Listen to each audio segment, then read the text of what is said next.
Ready start.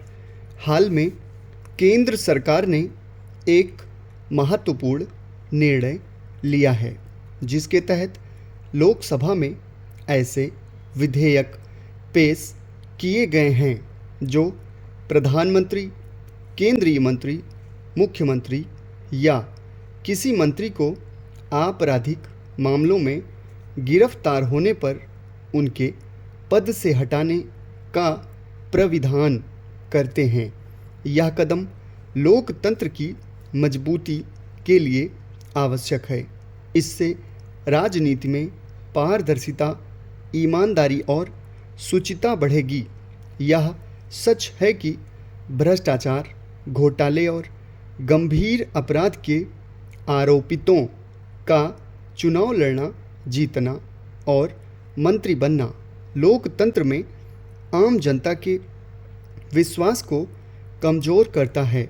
इससे चुनाव के प्रति भी लोगों का विश्वास घटता है।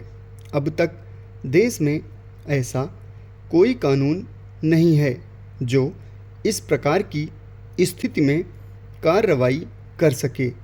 यह विधेयक यदि कानून का रूप लेता है तो यह देश की राजनीति में सकारात्मक बदलाव ला सकता है।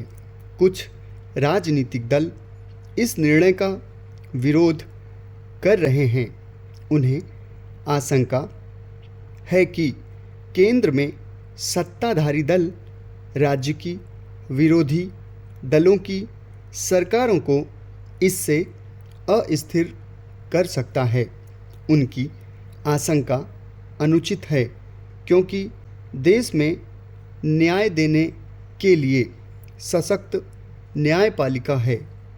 ऐसे दलों से यह सवाल है कि क्या दागी नेताओं को देश या प्रदेश पर शासन करने की अनुमति दी जानी चाहिए। चुनाव आयोग को दागी नेताओं को चुनाव लड़ने की अनुमति देना ही नहीं चाहिए। लोकतंत्र की मजबूती के लिए नागरिकों का राजनीतिक रूप से जागरूक होना अत्यंत आवश्यक है। उन्हें अपने मत का प्रयोग सोच समझकर करना चाहिए। जैसे वे बाजार से कीमती सामान खरीदते समय समझदारी बरतते हैं। इस प्रकार यह विधेयक लोकतंत्र को सशक्त बनाने की दिशा में एक महत्वपूर्ण कदम है, लेकिन इसके प्रभावी कार्यान्वयन के लिए सभी पक्षों को सहयोग करना होगा। कानून सबके लिए बराबर है, चाहे वह राजा हो या रंक। इसी को ध्यान में रखकर केंद्र ने विशेष परिस्थितियों में प्रधानमंत्री, मुख्यमंत्री व मंत्रियों को हटाने की कानून व्यवस्था वाला विधेयक लोकसभा में पेश किया तो समूचा विपक्ष आग बबूला हो गया। भारी विरोध के बाद सरकार ने तीनों विधेयकों को संयुक्त संसदीय समिति के पास भेज दिया।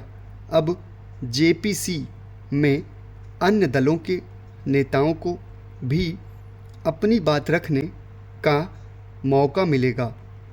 जेपीसी में अब विपक्ष को विधेयकों के विरोध में जोरदार पक्ष रखना होगा। विपक्ष का लोकसभा में पेश इन बिलों की प्रतियां फाड़ने के पीछे क्या मकसद है, आम जनता इससे भली भांति परिचित है। सवाल खड़ी हो रहे हैं कि ऐसे विधेयकों से विपक्ष को बैर क्यों?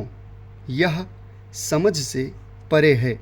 गंभीर आपराधिक आरोपों से युक्त नेता संवैधानिक पद पर कैसे बैठ सकता है? क्या विपक्ष यह चाहेगा कि राजनीति में शुचिता और नैतिकता का स्थापना न हो।